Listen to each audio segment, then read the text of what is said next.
Hello and welcome to my no spend challenge year. This is the big overview of how the year's gone for me and talking about some of the figures of what I spent and what I was able to save, as well as a couple of things that I learned during this process. Now, if you've been following the series, then you would already know my circumstance. However, if you are just joining now, I live in a Camp Hill community. It is an intentional community set up for people with developmental disabilities.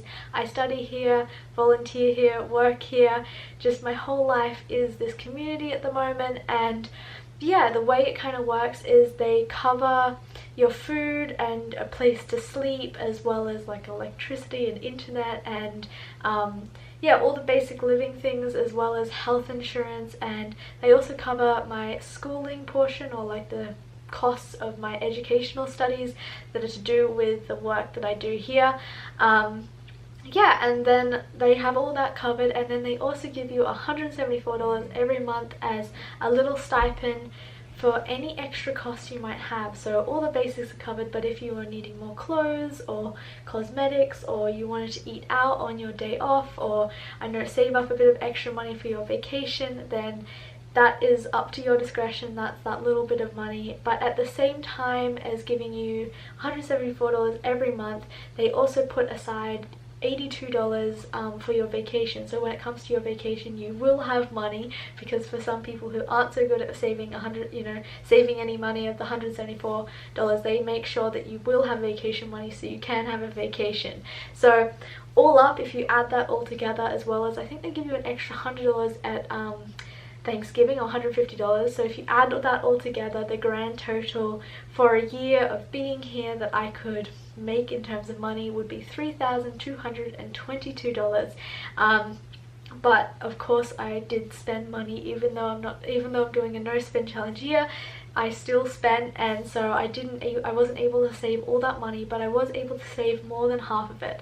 So my grand total for the whole year of everything that I spent was $1,456.03. Not $100. I wish it was $100. $1,459.03 was my grand total of everything I spent. And then because of that, then if you do the math, the amount that I was able to save was $1,762.93. Now, out of what I spent $250 on an Airbnb for me and my partner, and I also spent $550 on flights to LA. So that was a big chunk of my spending. So that was around $800, and if I take that away from everything I spent, that leaves me with about $655 that I actually spent on everyday things, going out and eating, like food, and maybe some train tickets, as well as actual like I don't know, experiences, and also like physical items that I bought during that time. So yeah, I don't know, I had good months and I had bad months, but I did have a handful of months where I spent under $20, and 2 months where I didn't spend any, not even one penny. And surprisingly, the 2 months where I spent nothing were in December and January, and then November and February I spent $10 in each month, or just under $10. So having those months was really nice, because I was actually able to see, like, I can go through a month without spending any money. It is doable, and then that kind of spurred me on for the rest of the year. Even though throughout the time I did spend money, I had months where I spent like $30 or $50, $60. So yeah, it was a combination of different figures throughout the year.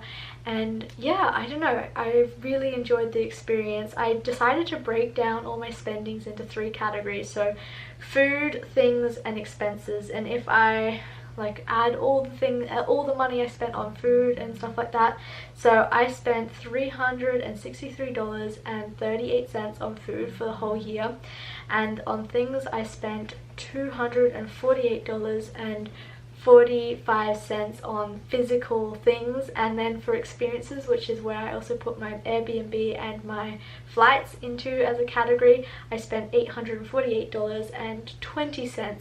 So I was really happy that my things was actually my smallest spending. However, this time round because I want to do it again, but I'll talk about that later on. But I do want to spend less money on things and yeah, try and get better at also not eating out so much and finding alternatives for that. So a few things that I did learn whilst doing this challenge is that eating out is very expensive and adds up very quickly. Another thing I started doing was every time I left the house I would always bring water with me, and I would always bring a couple of snacks or even some leftovers if I could, because that would always tide me over, and then I wouldn't feel so hungry that I would go and sit down and eat a full meal, which would end up costing me like $20 something. Yeah, and yeah, having your own just definitely stopped that cycle. I also developed a whole new appreciation for like walking and nature walks, and just, I don't know, I'm living currently in upstate New York and it is so beautiful. There is so many lovely parks to go and walk in and different places to explore, so I definitely did a lot of that, as well as like going to art galleries and places like that, because that is often very, you know, you can often find lots of different places to go that is free. So just creating a new appreciation for those kind of things, like just finding free things to do that, yeah, don't involve money, that, yeah, are actually really nice things to do and are really like more quiet and more relaxed. But like, I don't know, I developed a whole appreciation for that. Another thing I realized is catching up with friends doesn't mean you have to go out for drinks or a meal, and that you can very easily like both cook different elements of a meal and then have a picnic together, or cook at home, or just go for a walk and even talk. If they're good friends, no matter what you're doing or where you are, it will be a lovely experience. You don't have to spend money to do that. I also spent a lot more time reading and just having more quiet time, listening to music, and also making YouTube videos this year, which is also what stopped me from spending as much money. And I developed like a new appreciation for the things I did spend money on. If I went out to eat with my partner, it would be like a special event because we didn't do it so often, and if I was to actually buy a physical item, it would definitely be something that is necessary, that I love, that I really want. And when I did buy it, I would have such a different appreciation for it than when I used to just buy things all the time. It was such a different, I don't know, rush than when you just, you know, you're just partying with money and you're consuming things all the time. When you actually really want something and you consider it for a while and then you purchase it, it is such a different value of the item that you have purchased. And yeah, I don't know.